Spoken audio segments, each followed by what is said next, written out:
Livro de Apocalipse, capítulo 3 e verso 12, e depois o capítulo 21 e os versos 9 e 10. Ao vencedor falo-ei coluna no santuário do meu Deus, e daí jamais sairá. Gravarei também sobre ele o nome do meu Deus, o nome da cidade do meu Deus, a nova Jerusalém que desce do céu, vinda da parte do meu Deus, e o meu novo nome.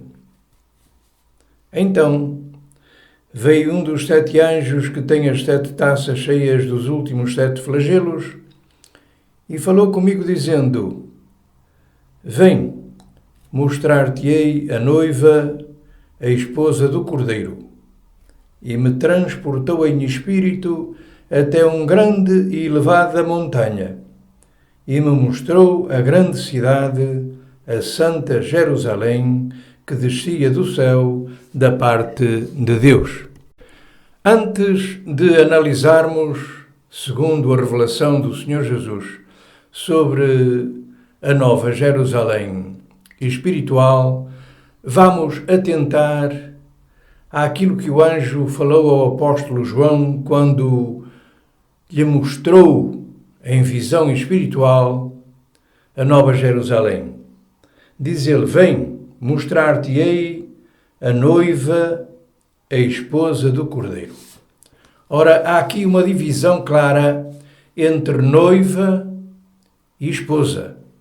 Isso entendendo no casamento normal, a noiva é aquela que está ligada ao noivo por um compromisso afetivo, mas chamemos assim não legal, porque esse compromisso só passa à efetividade quando ela se torna esposa e ele se torna esposo. No nosso caso específico, quando tudo é feito perante testemunhas. Ora, tomando em atenção que a noiva já é parte da Nova Jerusalém, mas ela espiritualmente está se desenvolvendo, a esposa só quando se fizerem as bodas e quando essa mesma igreja que está formada espiritualmente aqui na terra até chegar ao último daqueles que serão arrebatados ao encontro do Senhor Jesus, e só depois surgirão as bodas. Aliás, é isto que o anjo também transmitiu a João, e está descrito em Apocalipse, no capítulo 19, versos 6 e 7, que eu vou ler para os irmãos.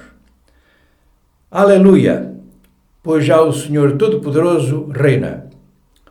Regozijemo-nos e alegremo-nos e demos-lhe glória, porque vindas são as bodas do Cordeiro e já a sua esposa se aprontou.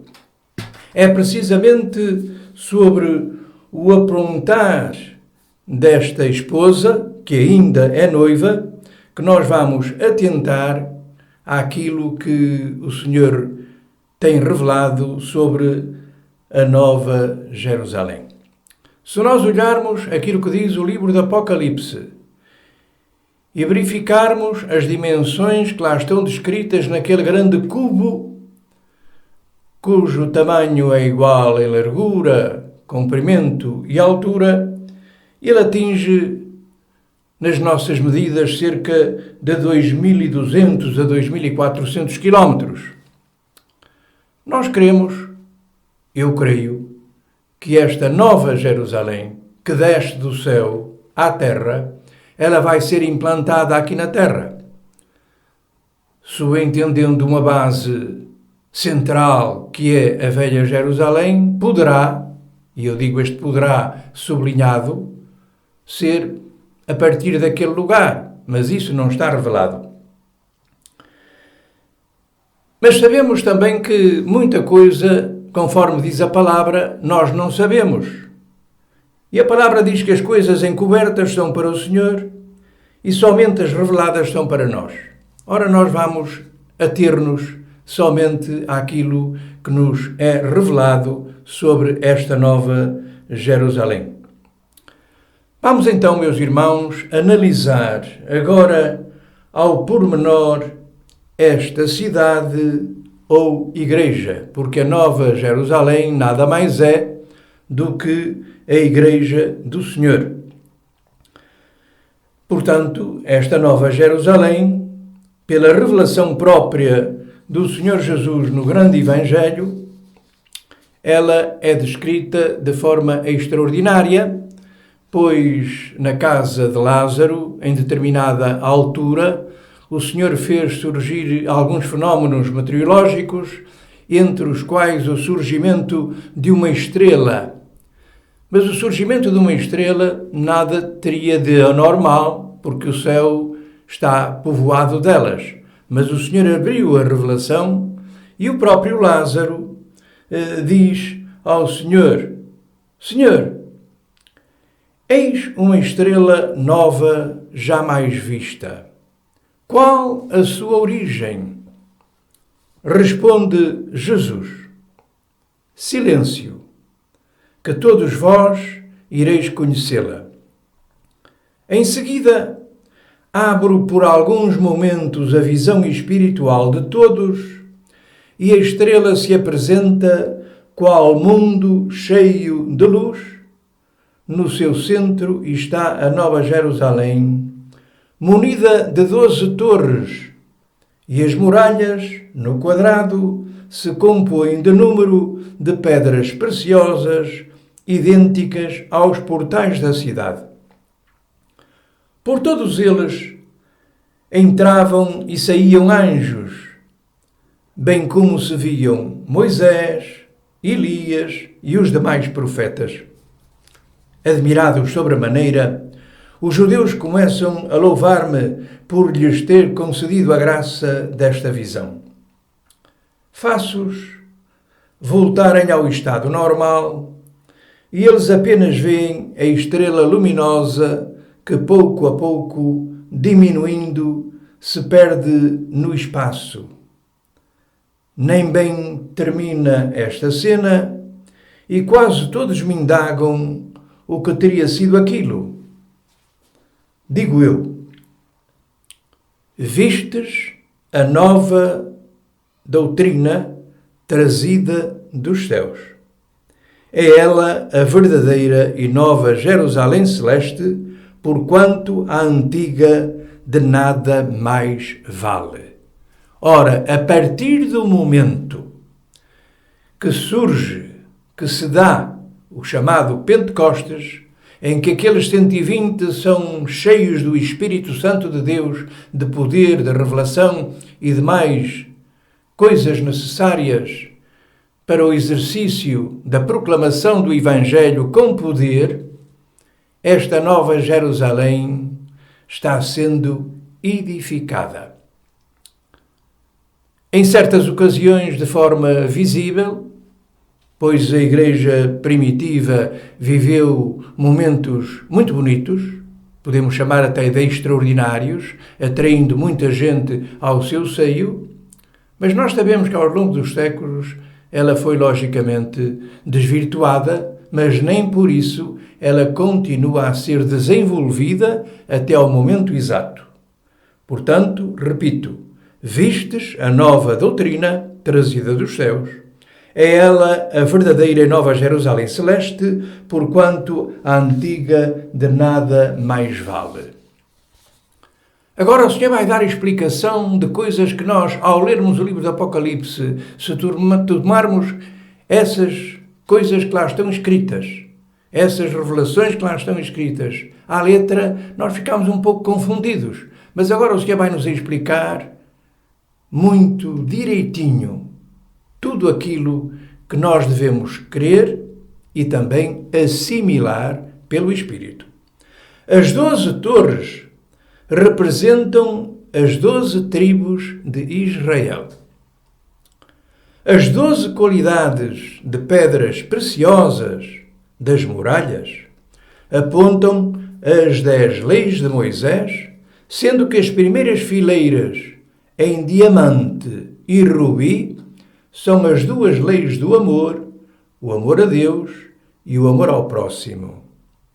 que no fim de contas, meus queridos irmãos, no meio de muita doutrina, toda a proclamação do Evangelho, a Boa Nova de Jesus, se resume nestes dois mandamentos do amor, que são o amor a Deus e o amor ao próximo. E se eles fossem exercidos, o nosso mundo seria o que nós podemos chamar maravilhoso, e nós poderíamos já dizer que a Nova Jerusalém era quase visível aos olhos humanos.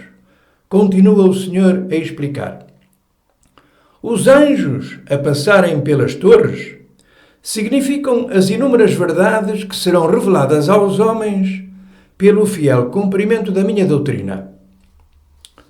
Os que saem da cidade traduzem a grande sabedoria da Boa Nova, e os que entram demonstram a maneira pela qual devem as criaturas deixar-se penetrar pelo meu verbo de puro amor em seus corações e agir de acordo, para deste modo alcançarem o verdadeiro renascimento espiritual, conduzindo-as a toda a sabedoria e verdade.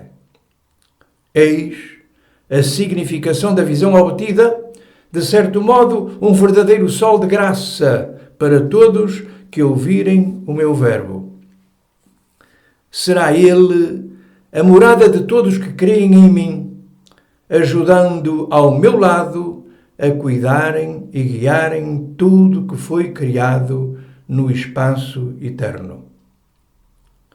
Ajudando, de certa forma, nós, ao vivermos a doutrina, ao proclamarmos a doutrina e também, ao mesmo tempo, a mostrarmos nas nossas vidas que ela é uma realidade, nós estamos, conforme o Senhor diz, ajudando nesta feitura da sua grande obra. Por ora, diz o Senhor, não o podeis compreender. Se permanecerdes na fé em mim e vivendo dentro dos meus ensinamentos, sereis batizados pelo Espírito Santo à medida da vossa maturação na fé e no amor. Enviá-lo-ei a todos que acreditarem em mim e naquele que me enviou a este mundo, como Filho do Homem, pois a vida eterna e real consiste na nossa aceitação do Filho verdadeiro do Pai Celeste, praticando a sua doutrina. Quando vier, e já veio, o Espírito Santo, que vos falei há pouco, penetrando-vos inteiramente, sereis capazes de compreender tudo que ora assistis. A carne não pode conceber o Espírito, pois não possui vida, a não ser em uma manifestação passageira, surgida da força vital da alma, afim com o Espírito. Pode-se tornar semelhante a ele pela união, tão logo se afaste inteiramente do mundo, dirigindo os seus sentidos apenas à introspeção espiritual, dentro da ordem e do exemplo demonstrados em minha doutrina e pela minha própria vida. Por isso, deve cada um de vós tratar de salvar a sua alma pelo próprio esforço.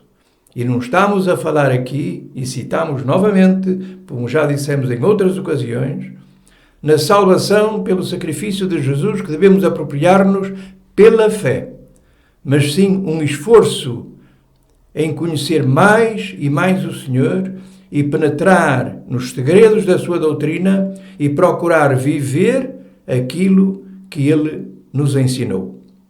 Em verdade vos digo, diz o Senhor, uma hora aqui vale mais que no além 1000 anos. Gravai estas palavras no vosso coração, mas por enquanto deve cada um guardá-las para si. Este por enquanto deve cada um guardá-las para si, eram para aqueles primeiros que ouviram a voz do Senhor, mas nós estamos à distância de 2000 anos. E esta revelação foi-nos retransmitida precisamente para que nós a possamos proclamar bem alto para que todos aqueles que a queiram aceitar possam vivê-la e ter a alegria de sentir a presença do Senhor em seus corações. Como disse Jesus, quem é de Deus ouve as palavras de Deus. Eu creio que não precisamos de mais explicações, pois se formos fiéis ao Senhor, participaremos da grande promessa, aquela promessa que está destinada e está descrita em Hebreus para todos aqueles que lutam, que se esforçam, que procuram aproximar-se mais e mais de Jesus. Diz o apóstolo: mas chegaste ao monte de Sião e à cidade do Deus vivo, à Jerusalém celestial e aos muitos milhares de anjos. Chegastes à universal Assembleia e Igreja dos primogênitos, que estão inscritos nos céus, e a Deus, o juiz de todos, e aos espíritos dos justos aperfeiçoados. Este aperfeiçoamento, esta orientação do Senhor dizendo-nos que aqui na terra uma hora vale mais do que 1000 anos no além, mostra que devemos aproveitar o tempo, conforme diz a palavra, remir o tempo para buscar o Senhor, e que na hora própria todos nós ou partamos antes ou partamos no dia do arrebatamento, podemos chegar-nos a esta nova Jerusalém e alegrarmos-nos com todos aqueles que já lá estão, naturalmente, à nossa espera, para que aquelas bodas prometidas com o Senhor, com o Cordeiro, possam ser festejadas na grande alegria dos céus e também na grande alegria que será da terra, quando esta nova Jerusalém descer visivelmente dos céus. Que Ele nos abençoe e que esta promessa possa ficar bem guardada nos nossos corações. Aprofundemos aquilo que o Senhor nos vai revelando. Aquilo que nós citamos do que Jesus disse está no grande Evangelho de João, no capítulo 13 do volume 6.